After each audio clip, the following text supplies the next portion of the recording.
头相撞的情况，是印度机场糟糕的管控才让这种事故得以发生。但这个还不是最离谱的，更离谱的空难事件还有2起。我们接着往下看。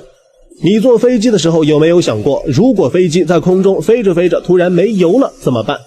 ？2001年8月，一架由加拿大飞往葡萄牙的 A330 客机在空中飞行时突然就没油了。原本这架客机装载了48吨燃油，还额外携带了 5.5 吨的备用燃油。可仅仅飞行了4个小时后，机长竟发现飞机2翼的油箱出现了不平衡的警告，这表明有一侧油箱被快速消耗了。通常这种情况是不会发生的，因为飞机2翼都有引擎，且功率是一致的。机长不明所以，觉得不是什么大事，就打开了2翼油箱的交换阀，让2个油箱间相互流通燃料。可事实上，此时客机上的油箱已经在飞速漏油，机长的这通操作直接让漏油速度加快，即便电脑提示油量不足了，机长仍以为